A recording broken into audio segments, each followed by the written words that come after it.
Okay, so hello everyone. You're all very welcome to day two of PastureBase Week 2023, the ultimate PastureBase preparation for the grazing season in 2023.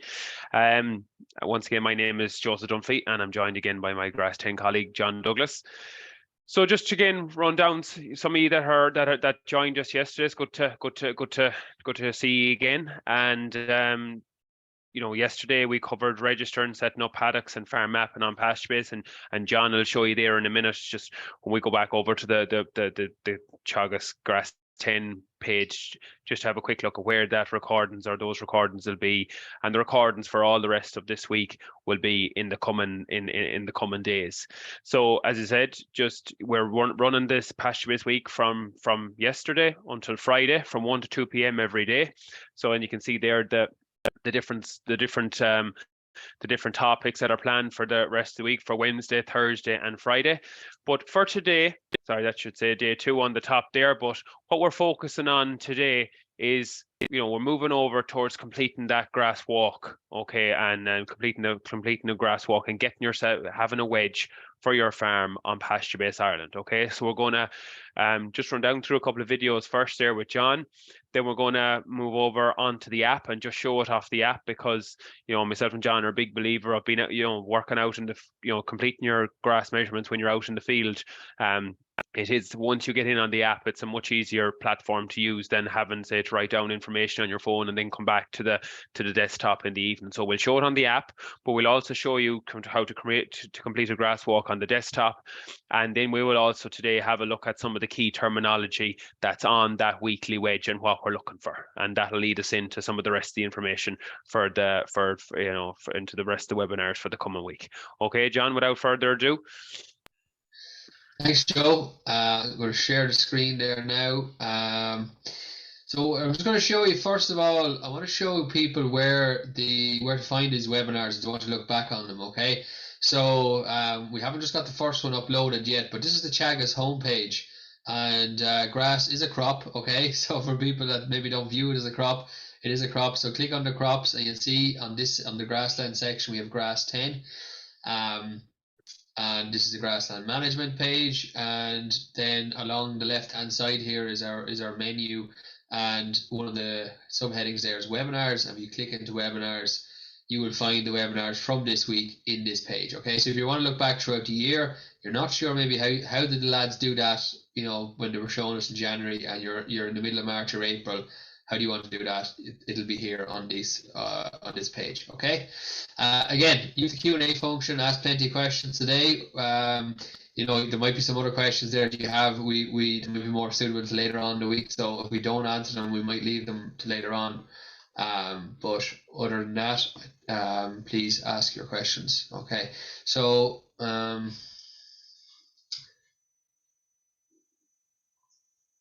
okay. So Joe, you can see this okay? Yeah, that's perfect. Actually, I'll have to stop sharing for a second just to share the sound.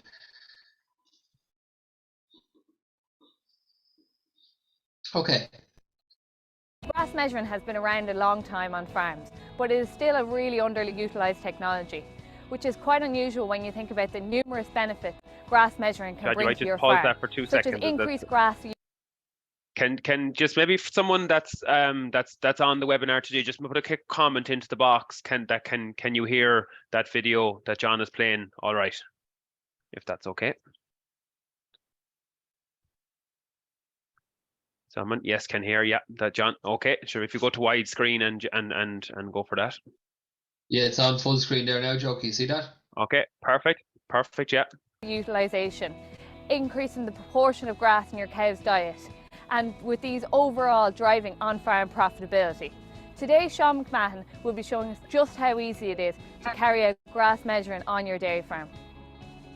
Yeah, so we're here today in County Longford. Sean McMahon is my name. I'm a Walsh scholar based in the Teagasc Longford office. Yeah, well, it's important for a number of reasons. I suppose farmers need to measure, or otherwise they can't manage. So I suppose some of the farmers, what we're hearing at farm level is that farmers are growing more grass, they're utilising more grass, and it's lowering the cost of production.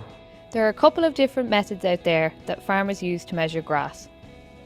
Sean first took us through how to use the cut and weigh method. Yeah, so the cutting away method is pretty straightforward. Basically what the farmer will do is he will enter the paddock, he will throw the quadrant onto a representative sample of the paddock, he will then shake off any water or anything that's you know, at this time of year there's a bit of rain, so he'll shake off the water in that quadrant. What he'll then do is he'll cut it down to 4 centimetres, he'll gather up all the grass, he'll put it into a bag, he'll weigh that bag and he'll get the weight of that bag in grams.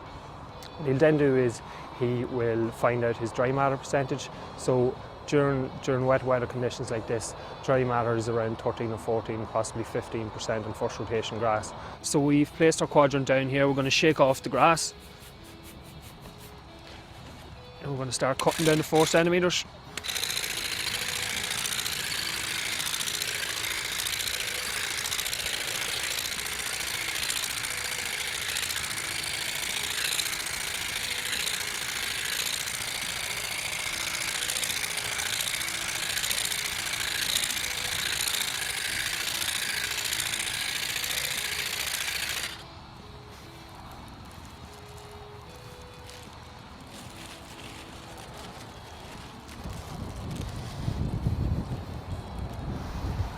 Yeah.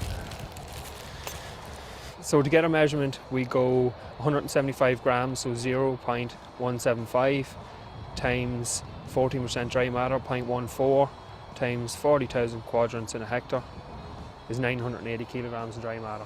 There's 0.8 hectares in this paddock, so we times that by 0.8. That gives us a total grass available of 784 kilograms of dry matter. Another popular method of measuring grass is using a plate meter. Sean explained how a farmer would use this method to measure grass on their farm. Yeah, so farmers that are using a plate meter, basically they can pick the number of drops they want to take on the farm, on the paddock. So say for example, if a farmer wants to take 20 drops, he'll go out, he'll drop the plate meter 20 times on the paddock. It will measure the height and it will calculate the average height on that paddock, and then typically whenever a paddock is grazed down to 4 centimetres, each centimetre above 4 centimetres is 250 kilos of dry matter. So if there's 5 centimetres in the paddock, 5 take away 4 is 1 centimetre equals 250 kilos of dry matter.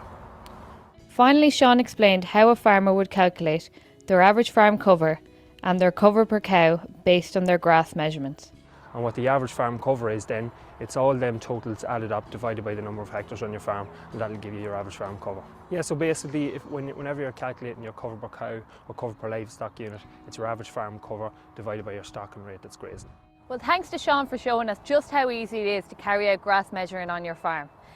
As the saying goes, you can't manage what you don't measure. So have a think about adopting this technology on your farm and see the difference it could have to your farm's overall profitability.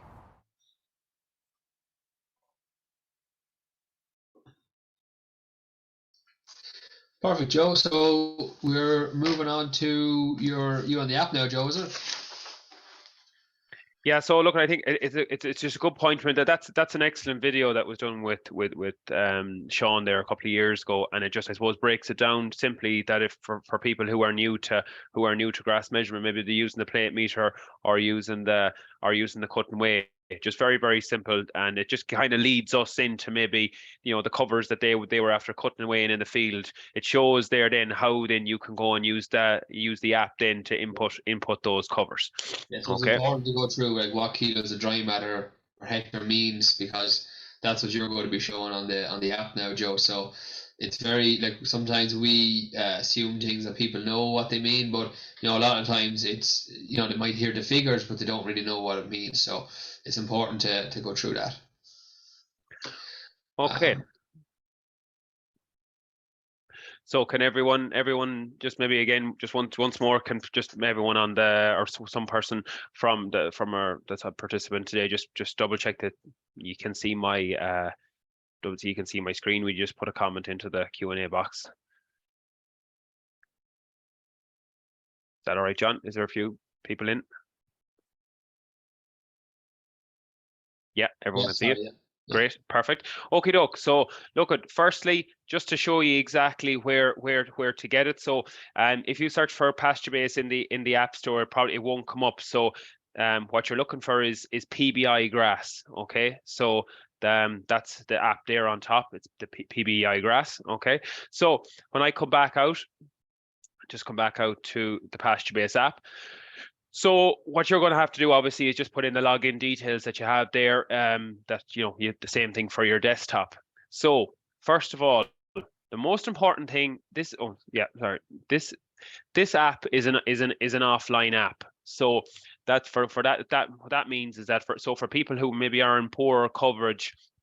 Maybe the farm is in a bottleneck and you don't have much coverage on it, that this app will work without any coverage. But that doesn't mean that you just continue and just keep entering data into the app. The first and most important thing that you do once you have all your paddocks set up and you're going working away with the app is the synchronize button on the bottom at the bottom of your screen. Because what that does, if you've made any changes on the desktop to maybe say paddock sizes or something, or a previous wedge or something like that, the app doesn't know until essentially the desktop and the app talk together. And the way that they talk together is by hitting that synchronize button. Okay, so when I hit synchronize button, it takes any information that was, say, on the laptop or on your desktop and brings it down, and any information that was there to bring it back up again. Okay, so then you'll see a few of the green buttons here in front of me. So the cover data, grazed and cut silage. Okay, so this is where we can put in maybe some events that are happening on the farm that week, and then there's other events, fertilizer, milk sales, rotation planners. We'll get to them later on the week. So always remember, when you come on the app, it's to hit synchronize first. So say, for instance, if I go into cover data there now and I go into the grass cover, so we had, if any of you remember on the training yesterday, we had the 10 paddocks, we had 11 paddocks set up. So we put in a grass wedge from there as of the 10 to the 1st on the desktop, and John will be going back to that in a few minutes there again. But this is just to show it from the app. Okay, now the first thing I just want to show you is just, I suppose, the simplicity and the handiness of recording events on the app. So say, for instance, you're in a field and the stock are coming out, of each your cows coming out after grazing, or you're moving your dry cattle, your Limousin or Angus heifers or whatever you have on the farm. When you're bringing them out or you're walking them down to another paddock, what I can do then is, say, for instance, that cover there, so those last 3 or 4 paddocks there that were 1200, 1350, 1500. Okay, so we know the main season we're always targeting is somewhere in around 1350, 1400, 1500, those sort of covers, because we know they're the optimum covers that we want to put milk in a tank and put live weight on, be it heifers or lambs or whatever it may be. So what I can do is, when the animals are coming out of that paddock, that grazed and cut silage section, okay, I can go add new, and say, for instance, that very last paddock 11, okay, I can then enter that paddock was grazed over whatever day they were coming out. So say, for instance, that example, paddock 11 was grazed on the 10th of January. Okay, so the day that we did the wedge, came out of it that evening. Okay, and there was a cover of 1650 on it. And that information, the residual was to 4 centimeters. Okay, so when I put that in, that grazed event is there on the app. Just to show you another one there quickly. Okay, and it might, this is very handy again for later on the year. So for paddock 10 there, now I can change this graze date to cut for silage. Okay, and when I hit cut for silage, okay, obviously we're not cutting silage on the 17th of the 1st, but the date there was that we had event for that one was the 12th. Say, for instance, I knew that there was, we'll call it 2000 on that paddock, and I cut a light crop of bales. But what I can also do is, you see the bales button over here on the right hand side. I can click the bales button and I can put in, now it's not going to work out exactly because I don't know exactly the size of the field, but say, for instance, I put in, there was 15 bales that came off that field at 220 kilos of dry matter per hectare.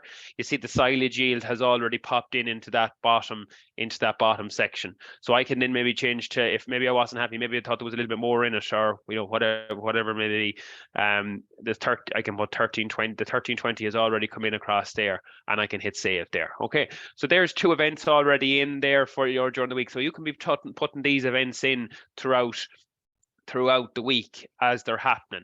And what you'll see then is that when you put a wedge in, okay, or when you put in your grass covers and create a wedge, you won't have to enter the graze dates or the silage cut dates throughout for that following week. Okay, so say for instance I am in last week's cover, the 10th of the 1st. I'm going to add cover in the top left hand corner, 17th of January. Okay, so starting away there from paddock number 1. Okay, so I'm just going to click where it says top field. That one of the first paddocks we put in yesterday, and there was a cover of 150 kilos of dry matter last week on it. Okay, so I'm just going to type in here 650. Okay, and nothing has happened with that paddock during the week. It's put 500 of growth on it during the week. Okay, so we're acting this as if it was, we're putting this up as if it was the main season. Okay, so I'm just going to hit save and close here for a second, and as you can see, paddock 1 has gone off the top of my list. Okay, but if I go down here to the very bottom, you'll see it's kind of it's green. Okay, so that means that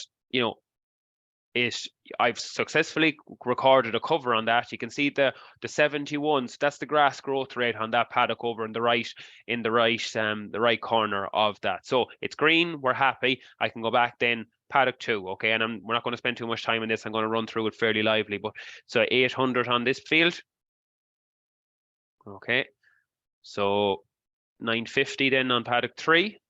And all I'm doing here is, you see, and this, remember where I was talking about the walk order yesterday, where I can manipulate the walk orders. When I'm hitting save and next, as you can see there, it's bringing me to paddock 4. But say, for instance, if paddock, maybe there was a block with maybe paddock 10, 11, 12 were coming in there at some stage, I could manipulate that on the walk order, paddock 10, 11, 12 will come in after 4, so that when I hit save and next, those paddocks are going to come in that order. So it's just something to be aware of. Okay, so 1100 in paddock 4, paddock 5, 1250. Okay, so we're getting close to optimum grazing covers now. Okay, paddock 6.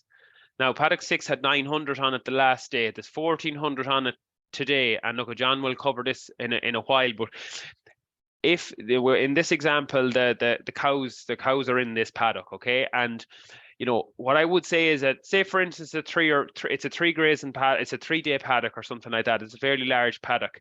You can put this paddock in as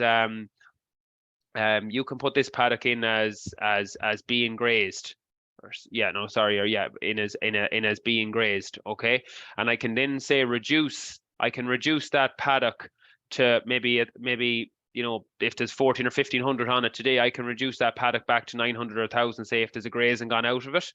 But what I also would say is that I prefer at times to just put that in as grazed out. If it's only a 2 grazing paddock or a 3 grazing paddock, and it's not going to majorly make a difference to your wedge, what I would do is if it's, say, a day paddock or a day and a half paddock, say in a dairying scenario, and I'm doing my cover today and the cows, say, went into it this morning, I would just leave that as the 1400. But say, for instance, I was on my last grazing tomorrow morning, and the cows are nearly coming out of it in the afternoon, I just put it in as grazed out. Okay, so you have a couple of different choices. What I would say is decide. I prefer to go, rather than being grazed, I would either leave it at grass or I would put it in as grazed out. Okay, depending on how many days they're staying in that paddock. Okay, so again, we're moving on to paddock 7, 1500, paddock 8. Okay, so this was another one there. As you can say, we can do the events from this page, okay, or we can do it from the grazed and the cut, the graze or silage cut subsection as well. Okay, so I can put this one in as, so this one was 100. Okay, so the minute I put this in as 100, it's coming up here and it's pushing over this little green, this toggle, this green bar and thing, because what PastureBase is realizing is something has happened with this paddock. There was 1200 on it previously, and it's down to 100. So something has happened. It's either a graze date on the left hand side, or I cut it for silage. So again, I put it in as grazed, and we put this in as grazed on the 16th. Okay, grazed on the 16th. and we'll call it, there was 1300 on it when they went into it. There's 100 left. Okay, save and next. Paddock 9 then, there's 200 on it. Okay, when I click, just what I do is I just click slightly under the cancel button, not the cancel button, but under it, and then it allows you then, you'll see the little green toggle that kind of comes over in the middle of the screen. All right, so 1350 on it the last time, put 200 on it this time. Event date the 14th of January. Okay, we'll call it pre-grazing yield of 1450. Okay. Okay, and then we'll come back to the final two paddocks. Remember where I put the bales in, but because I've put all the information in on the grazed or the cut silage section, all that information is there. So all I need to put in here in this scenario, because I've all the information in, is save and next. And then the new cover on this one again, 500, and save and close. Okay, so I come back out to here. We have all the paddocks in. Okay, everything is green. We're happy. There's nothing, no buttons, or there's nothing flagging up over here red that I haven't an event date put in. And you know, John will show in a while there on the desktop that maybe where people can be getting stuck. Okay, so then Joe, what I can do then, maybe just highlight that there, Joe. Just show that. Just scroll up on or down on that screen there, just to show the boxes there. So that little calendar with the tick in it. Yeah, that. Yeah. If that's red, it generally doesn't lead to allowing you to go to look at the wedge. Yeah. So it's vital, and that's where, you know, maybe farmers sometimes let themselves down in terms of with PastureBase and kind of we call it fall out with PastureBase, is in it won't let them go on to a next screen, maybe on the desktop or on the app, and then they again just throw it there. But you always have to remember is how can the reason PastureBase needs to know event dates is because it's calibrating how many events that, you know, how many grazings you're getting off it for the year. And if it doesn't have that, how is it going to know that that paddock was growing 14 or 15 ton? We want to get ideally 10 grazings off them at 1400 a piece. There's your 1400, there's your 14 ton paddock. So PastureBase needs the graze dates, and it needs the tonnages that was taken out of there. So again, it comes back to the information. If you put the information in, you're going to get the information out at the end of the year. All right. And lastly, now we haven't we'll be talking a bit more tomorrow about about some of the information and adjusting the wedge. But when I click the view wedge up in the left hand corner, okay, and I just turn my phone to the side, I can see the wedge as is on the phone, and then up in the top bars I have management and summary. Okay, so I can click management, which then I can change some of the rotation lengths that we'll be talking about later on, and maybe the pre-grazing yield if I want to, and then I can get the summary, and I can just turn my phone back to up and down again, and it's giving me again some of the KPIs that we're going to be talking about: the farm cover, the cover per livestock unit, growth versus demand, and that other sort of information. Okay, so again, we have all the information entered in we want. We're after seeing the summary of the wedge. We have the information. The key thing we always must remember is then to synchronize. Okay, so we come back out to the home screen. As you can see, the red bar at the top is saying the cover date is it's coming up red because because I haven't synchronized that cover. So when I hit synchronize, it's going to upload. You can see it there, synchronizing covers, uploading cover date. Okay, and that bar has gone to green. Okay, one thing then just to notice, the minute you synchronize that cover, you cannot edit it. Then after that, any more editing that has to be done with that cover must be done on the desktop. So if you're going to do any tweaking with it, but you want to do it on the app, do it before you hit the synchronize. Okay, before you hit synchronize. But the minute you hit synchronize and upload that cover, the next editing you can do with that particular cover must be done on the desktop.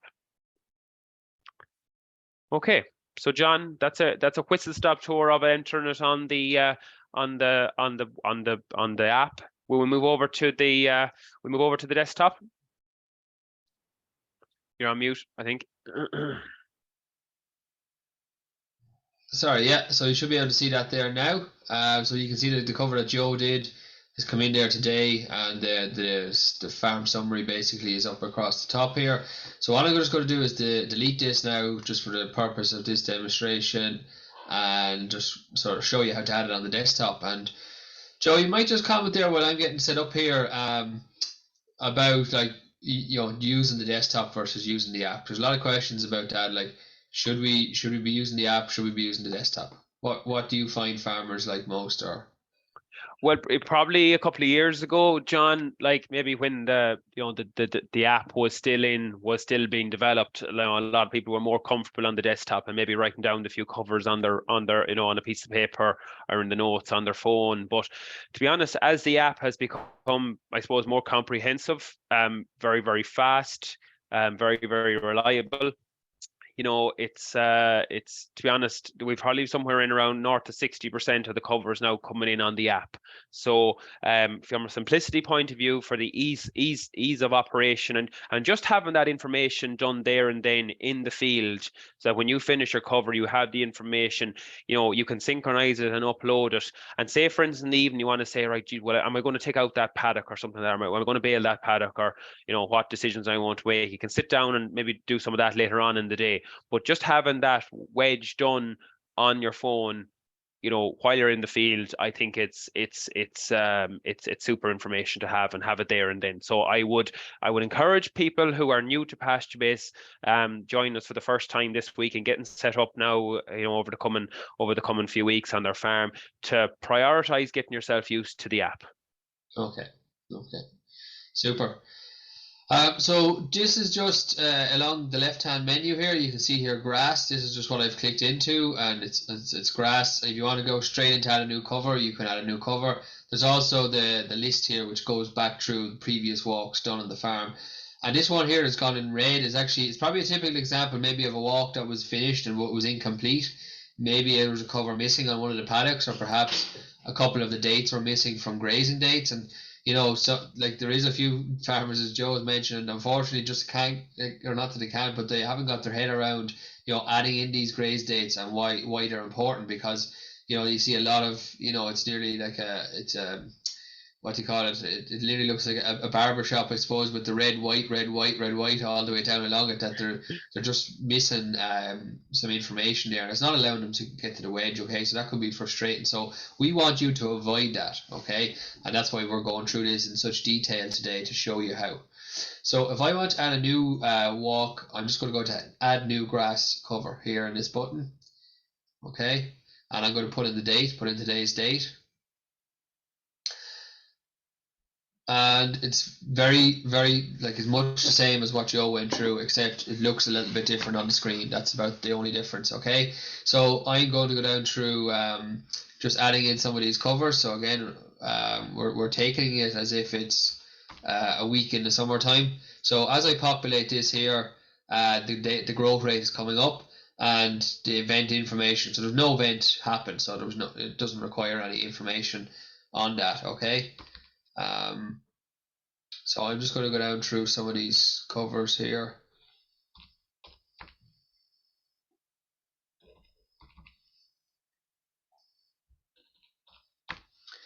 And again, Joe, you went through some of these here again, and each stat is in the boxes. It's the exact same. There's being grazed, there's grass, so if it's just the grass is growing, other enterprise, so for things like having a calf paddock or whatever, a few heifers home, or whatever else, paddocks out for a while. I think that was back to John. Sorry to interrupt you. Just to remember the comment yesterday about maybe something back in tillage or something like that was out for a year, that you could maybe leave it in other enterprise long term and just not enter anything into it for the year, like exactly. And it'll just stay down the bottom of your wedge. Yeah, it won't even appear on the wedge. It'll just stay at the bottom of your list of paddocks, really. So reseed, silage later, silage now, which we're going to go into more tomorrow, really. So there are your different statuses. So we said here, I think, what was it, 14, and then 1,000 here. So this paddock, okay, if you were looking at growth rates here, you'd say, there's 1,000 this last week, why is there still 1,000 on it? Well, we'd say that the cows or cattle or whatever it's being grazed at the moment. So roughly, some people will ask, what did they put on this paddock if it is being grazed? Like, because maybe there was 1,500 or 1,600 on it. Maybe they've half it eaten. Well, if they do, then I put 800. If it's 2/3 eaten, and we put like this one, I'll put 1,000. You know, if it's mostly gone, you might put 300 or 400 on it. Okay, but it's not a big deal. But it's just, it will give you a snapshot, a more accurate snapshot of your farm in terms of average farm cover and what's on the farm at that particular day. Okay, it's nothing to do with pre-grazing yield or anything like that. It's only what's on the paddock as an average. Okay, so these paddocks here then are the ones that require the dates. Okay, so we're going back to you know, these paddocks have been grazed, so these are already done. So I'm just going to put in the covers here now on these, and then I'm going to fill them in. So because these are red, they need to be filled in, as Joe was saying. So we just put the dates here. Like, you can only record a date. This is where some people get caught as well, where they maybe haven't done a walk in 2 weeks or possibly even 3 weeks, and they're going back to try and find the date of when it was grazed last. And like 2 or 3 weeks in the summertime, you can have an awful lot of the farm grazed in 2 or 3 weeks in the summertime, when you have a fast rotation. Okay, so you know, regular walking is very important for this. Okay, so you can only go back past the date of the previous walk, or sorry, you can only record a date this side of the previous walk. Okay, so you can't go back further than that date. Again, you can put a pre-grazing yield on it. Some people don't, and it'll calculate it itself. But you know, I like you know, in some ways, getting people into the habit of putting a figure on it, because it just makes them more aware of, because if they know they have to fill it in later on, they're more aware of what they're letting their animals into then as well. Okay, and that's obviously when we're trying to get animals into covers of around 1,400 kilos of dry matter per hectare during the mid-season. So from that April period till August, okay, they're the type of covers that we're aiming for. And if we do that, that's the most amount of leaf in the sward. Okay, so when we leave it go heavier than that, we do get more grass growth, but it's stem, and a lot of stem in it, so it's lower digestibility. So what we're trying to do is get the right covers, let the animals into the right covers. Okay, so we can record that. Again, it could be cut for silage. Sometimes, especially maybe like a winter like this where there's a bit of frost around and some heavy covers, actually if you did an opening cover after your closing cover last year, it might be 100 or 2 less than was on it, because some of those heavy covers are starting to senesce. Okay, they're starting to sort of die off a little bit. Okay, so that's where a no event comes in. So it's not really used that often, but it's there. So I'm just going to save and next, and I'm just going to go back to the 14th. We'll leave the pre-grazing yield the same as grazed. Save and next. Paddock 10, we'll go to the 12th. You know, for this one, just to show you, I could put it down for cut for silage. And when I do that, I can put the number of bales in a paddock. Okay, just remember that's not bales per acre, it's the number of bales in the paddock. If you know sort of what weight are in the bales, it'll sort of calculate it itself. Okay, so you could use that figure, or you could just put in the silage yield on the paddock. So you could just put in whatever, 4,000 kilos of dry matter, whatever you want to go for. Okay, so we'll just leave it back for grazing.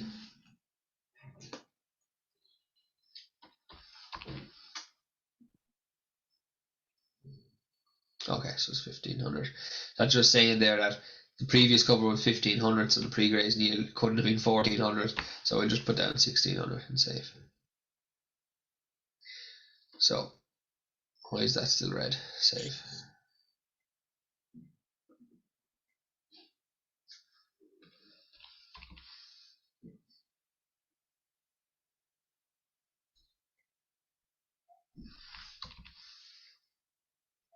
Okay, so once that information is all in the green, as you said, now we can move to the wedge. Okay, so that's just the green button here. If that move to wedge is still red, you know there's probably something up with that. So just go back over carefully some of the information that you put in and see is it correct. So this is our wedge. Okay, we're going to go through more decision making on the wedge yesterday. Today was all about like getting you to that stage where you have your paddock set out, you're going to do your first walk, how like what is kilos of dry matter, some of this key terminology, and getting your wedge, creating your wedge, developing that wedge. Okay, so I suppose where we might start is just that these are all your individual paddocks, and some of them are wider than others because of the paddock size. Okay, so the narrower paddocks are a smaller size. Okay, we can see here the pre-graze needle, sorry, not the pre-graze needle, but the kilos of dry matter on each paddock at the moment. This is the paddock number, and the red line here is your demand line. Now, some people organize this differently. I suppose at the moment, that target pre-graze needle is set at 1482. Okay, and that is calculated by the demand for grass per hectare, okay, multiplied by the rotation length. So even if you just wanted to take note of that there, that pre-graze needle is set because up here, this figure here is at 1482, and that's because your demand for grass, which is 71 kilos per hectare, okay, multiplied by your rotation length, is giving you 1482. Okay, and that sort of makes sense that this is how much grass that I need per hectare every day. This is my rotation length. That's how many days are in the rotation length. So therefore, I need to be going into covers of about 1500 to actually, I suppose, be on target and keep ahead.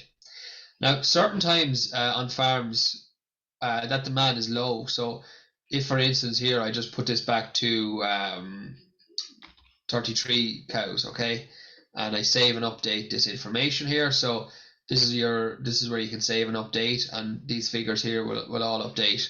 Now what you can see what's after happened here is my demand is only 1/3 of what it was, because it's about 1/3 the number of cows, and this figure then has dropped, back to about 1/3 as well. So it's at 1489 here, and again it's your demand multiplied by rotation length. Okay, so that sort of demand will be something that you'll be more used to in the springtime, and so therefore we might put this out to a 50-day rotation, okay, and save and update that. And it's getting up somewhere closer to where you might want it, but this really is a line for the summertime. It's not really a spring or autumn line, to be honest with you, okay? It's really for the summertime. And on farms where demand is low, okay, so that could be dry stock farms, it could be lighter stocked dairy farms. Maybe there's some dairy farms that have all their silage ground on the one block, and then after first cut, the stocking rate drops back. Maybe demand is only something like 40 or something like that. If you had a demand of 40 and rotation length was still, you wanted around 20 days, well then that would give you a pre-grazing yield of about 800. Okay, so what you want to be thinking of there is really actually just editing the pre-grazing yield and just putting it down at 1400, because that's the ideal pre-grazing yield. Okay, that's the ideal grass to let animals into graze from an animal performance point of view and a grass performance point of view. And if those things are ticking over well on your farm, well, then it's also from an economic performance, things are going to go well too. Okay, so that figure there in the summertime is very important to optimize, maximize, production from grass, really. Okay, so some of the other figures that Sean mentioned, some of them on the video. So this is the average farm cover, and this is a weighted average basically of all the grass on farm divided by the number of hectares. So it's ending up somewhere, it's in around the middle of the wedge here. In general, your average farm cover is about halfway up that wedge. Okay, as long as it's a sort of steps of stairs and there's not a big gap. So sometimes between maybe a cold period in the spring or maybe a droughty period in the summertime, you can have this, high covers of maybe 16, 17, 1800 kilos of grass, and then everything that's been grazed in the last 10 days, there's very little on it, so there's a bit of a step in that wedge. But as long as it's gradual like that, in general, your average farm cover is about half the pre-grazing yield. So we can see here the top paddock on this farm has a cover of 1400 on it.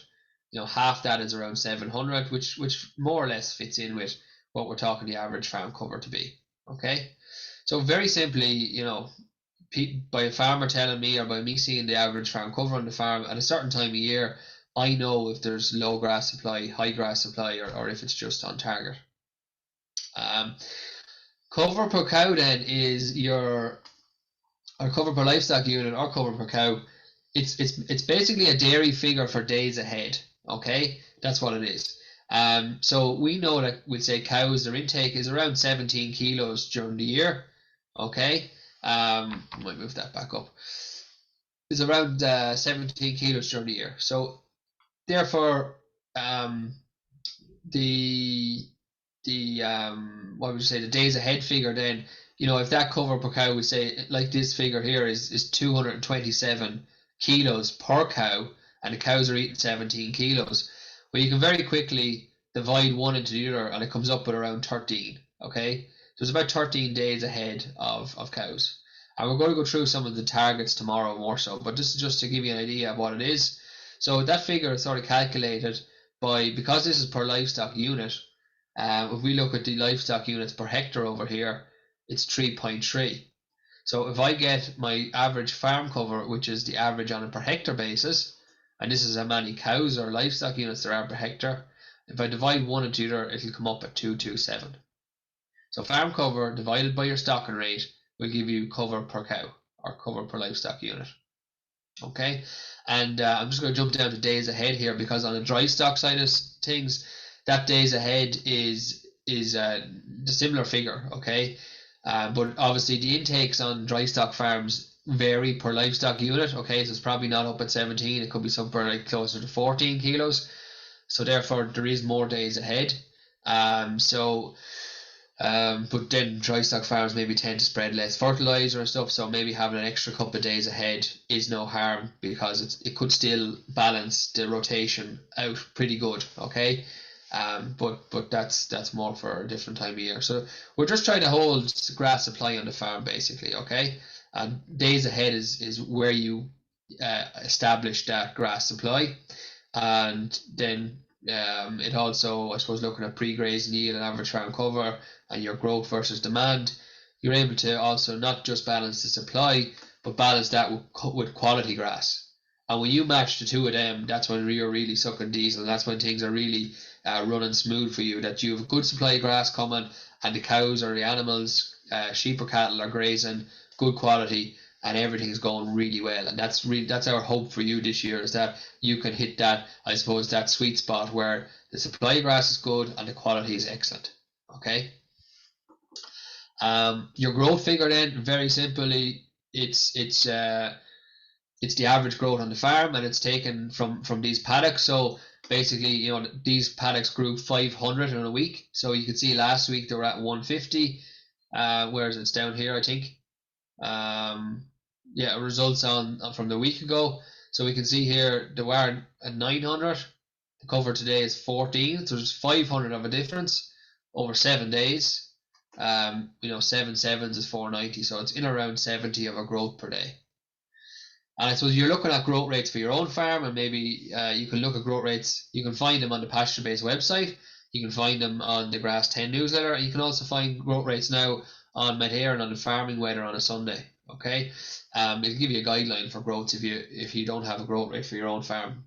But we would encourage you obviously to identify what it is for your own farm, because once you know, like, your demand generally doesn't change a whole lot during the summertime. It might drop if you have silage ground coming back in, or it might tighten up if you've pulled out a couple of paddocks for first cut silage, etc. But in general, it doesn't change too much, but the growth changes every week. So what we're trying to do is sort of manipulate the demand so that we can match the growth, or else, so we can match the growth. We do that different ways, and that's what we're going to talk about tomorrow, okay, making these decisions. But basically, we're comparing apples with apples here, okay, and that's why we have a growth per hectare, and that's why we have a demand per hectare. Okay, so the demand per day figure is down here. So some people get these two figures mixed up when someone asks what their demand is. They're probably talking about demand per hectare. Okay, whoever asks you is probably talking about demand per hectare. But sometimes we get a little bit, and it can be a little bit confusing with all these numbers. This is per day, but this is per hectare per day. So this is basically 1360. divided by the number of hectares on the grazing area, divided by 24, gives you 56. Okay, so this is how much grass the animals are going to eat in a day. This is how many hectares they have. So therefore, if we average that demand over a hectare, it comes to 56, and we can compare that then to what the farm is growing. Okay, livestock units per hectare, that's your stocking rate. Pretty simple, So in this case here, we have 80 animals on 24 hectares, so it's stocked at 3.3 livestock units. Okay, there's your total livestock units there. Yeah, just they're the main ones. Now, kilos of live weight per hectare, that's a little bit like a demand figure for dry stock farms. But to be honest with you, a lot of the dry stock farms I work with now are finding demand per hectare figure is actually probably an easier one to use because it's they have a growth figure to compare to. So, it's up to you. It's horses for courses, I suppose, on that one. Again, yeah, rotation length, that's the length of time that we've grazed one paddock and how long we're letting it rest before we come back and graze it again. That's going to be long in the spring, shortened during the summer, and lengthened back out again in the autumn. Okay. Your residual height, I would probably leave that at 4 centimeters because we're trying to graze down, as well as we can and as tight as we can. It doesn't always happen. We might have to correct it mechanically some way along the way, but we're trying to get down to that. So that would be the equivalent of 0 kilos of dry matter per hectare. Okay. Again, I talked about the pre-grazing yield. On the livestock section, here we can add new stock. Okay. So we could add, maybe some autumn milkers here if you wanted to. Oh, there's already autumn milkers added. We could add, what's not there, suckler cows. We could add them into the system. So you can add different stock there, whatever you want. And you can also change them into a different mob. So now all the paddocks here are the same color green, which sort of indicates they're all in the same mob. But if, for instance, now I can click on that paddock. Literally, I just hover the mouse on the paddock. I click it, and I can put this into mob 2 and save. And I might move. So you can see there it's gone to a greener color. I might click on this one and move it to mob 2 and save. And then I might move this one into mob 2 and save. So say we have this is probably more for a dry stock scenario, but look, it could be for guys that have heifers grazing on the grazing block as well. So say you have a smaller group maybe as well as your main group grazing. Now what I can do here now is I can actually select the wedge for mob 1.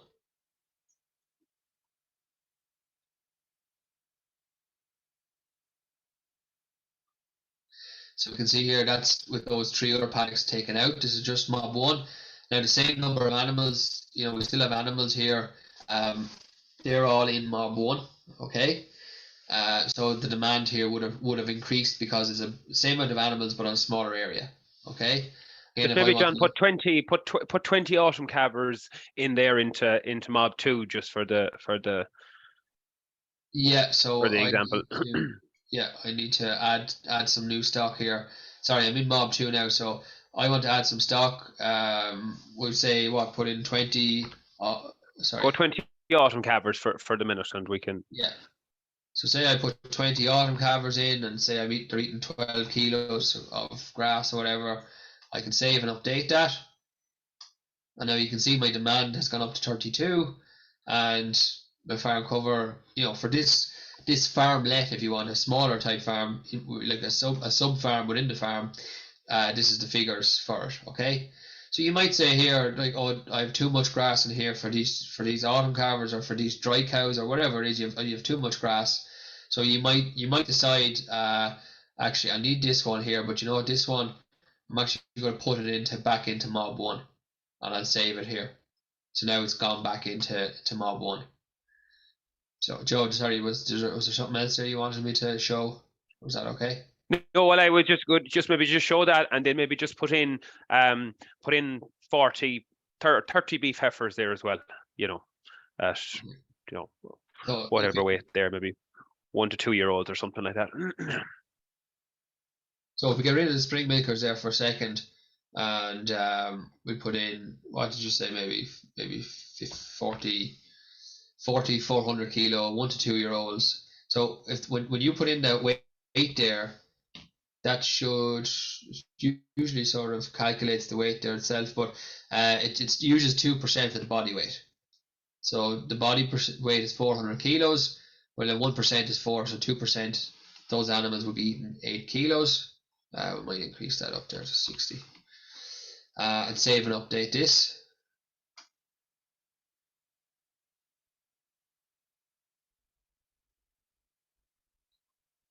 So you can see there the demand has changed versus the growth. the farm cover here, like we've lots of days ahead, like 30 days ahead. So this might be a case where, there could be silage coming out, or again, if you have different mobs, one might be tighter, and you can move a paddock back into mob 2, and that basically, you're taking a paddock out of that rotation, let some other stock graze it, so therefore this one is, it'll tighten it up, and it increases the demand there, okay?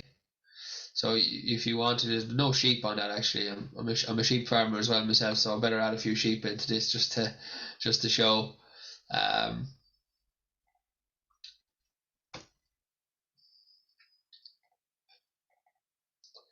then PastureBase isn't like I'm doing too much messing here with animals. Okay. Just like your sheep, John. Just like your sheep. You better not put that as the headline. PastureBase loves sheep. Yeah. I'll have to. Just a quick question there, John. Maybe while we're waiting for that to respond. Do beef farmers aim for 10 rounds of grazing too? Do beef farmers aim for 10 rounds of grazing? Yeah, that's sort of maybe a loaded question. Like, if I would say beef farmers should aim to graze the right covers of grass all year, and if that means that they hit 10 grazings doing that, albeit if it means that they only get 8 grazings doing that, there's nothing wrong with that either, because generally they're probably lower stocked, they're probably putting out less fertilizer, so are they going to be able to achieve 10 grazings? Yes, it's very possible on some paddocks.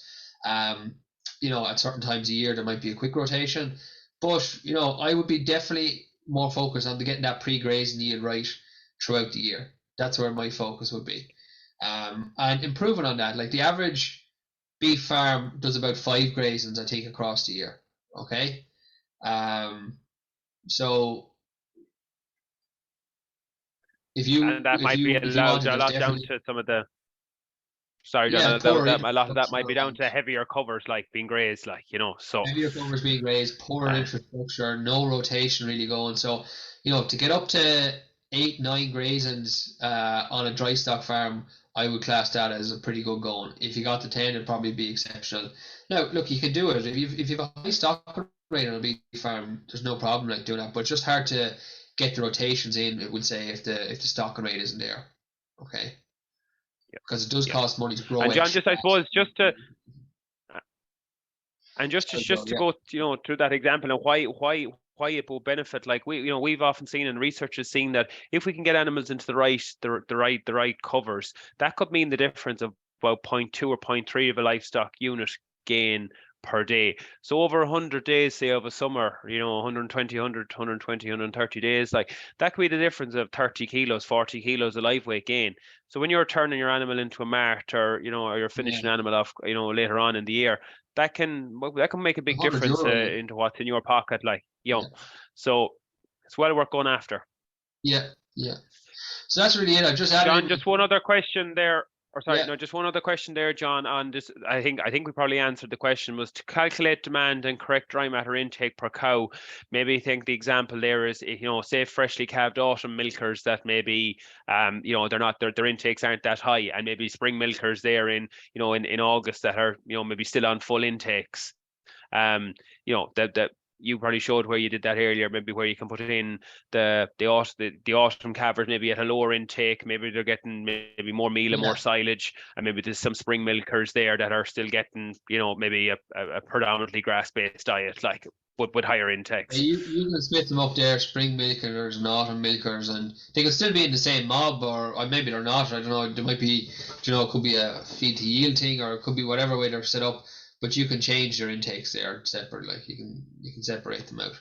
And just for the help on intakes, or help anything on the way, just remember the help center is here not just to get set up, it's also to help you, here when you're trying to understand some of this stuff. So click on that help button, and that will bring you into the PBI support. And when you're in the PBI support, if you go down to covers, livestock, and wedge, which is sort of covering the areas that we're in at the moment, it'll show you how to enter a cover.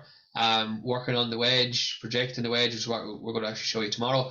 But here's there's a good one that I like to look at now and again, is the average farm cover per livestock unit and rotation length guidelines. So that basically highlights at different times of the year where your average farm cover should be, where your cover per livestock should be, and rotation length at that time of year. Okay.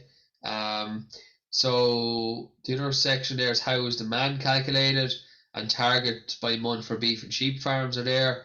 So there is different helpful things on that.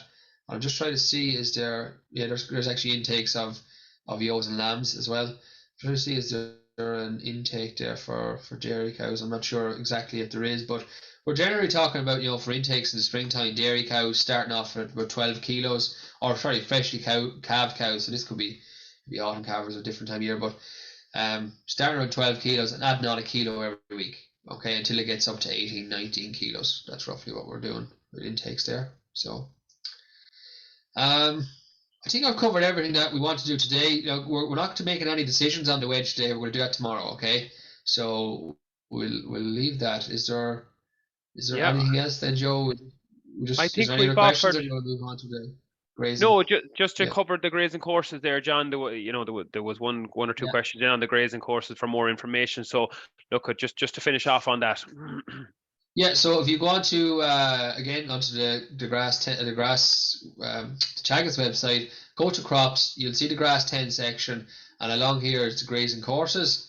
On here we have the Grass10 grazing courses page, where you can register to express interest in joining one of our courses. Okay, so our courses have been going on for the last 4 years now. We have probably 700-800 farmers involved all around the country from all different enterprises. Okay, so it's not tied down to any one enterprise. It does base a little bit on demand in terms of how many people are interested in a certain area, whether courses go ahead or not, but we always try and facilitate everyone.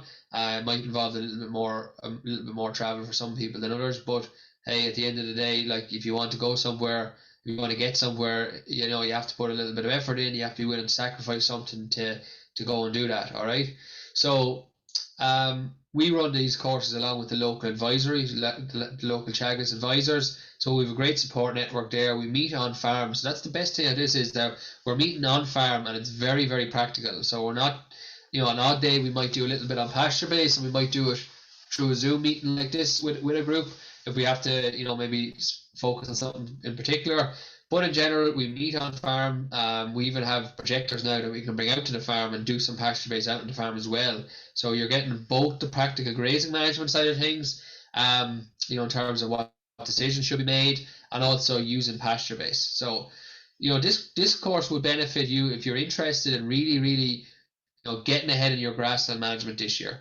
Okay, it's like on dairy farms anyway. I don't figure off the top of my head for dry stock farms, but on dairy farms, 60% of the variability in profit on dairy farms is down to grassland management. So if I was earning whatever it is per cow, and you were earning €1,000 more per cow, basically €600 of that is down to the fact that you're utilizing more grass. So it's a massive impact on your profitability. So, and we want to help people close that gap to actually utilize more grass on their farms to make more money, and also farm more environmentally friendly. And they both go hand in hand. They're a win-win situation. Okay, you're going to be with a group of farmers who are also on this journey, who also want to do better. So there's nothing better than being in an environment that's sort of targeted and focused like this, at improving grassland management and improving nutrient use efficiency, and also getting some clover onto your farm. So we meet around 6 to 8 times per year in general, and we can sometimes we move around farms. Sometimes we stay on one farm for a while if there's a few things to overcome and a few challenges, to see the benefits of that on farm. So if you're interested in this, and I would highly recommend expressing interest in doing this course if you're serious about improving grassland management on your farm. To enter in your details here on this page, okay, and we'll be back to you in probably in a week or two. We want to put this out for a couple of weeks, get a bit of interest in it, and then we'll start contacting people about local courses in their area. All right, so I think that's probably more or less it then, Joe, on that front. Yeah. So tomorrow we're looking at probably more into making decisions on the wedge tomorrow. Okay, you know what decisions that we should be making, and looking at some of the targets that we have throughout the year for spring, summer, and autumn, and you know, for dairy and for dry stock farms, looking at our projected planner to predict the growths, and yeah, making those important decisions, because you know there's a lot of people there might measure grass, but they're not confident enough to make the decisions. So it's a real skill that if you master it, it pays big time. Okay. So we'd really recommend you to join us tomorrow to see how to make decisions properly using PastureBase. Good stuff. Good stuff. Okay. So we'll see you all tomorrow between 1 and 2 again. Yeah, we'll talk to you tomorrow. Thanks for tuning in. Bye bye. Bye bye.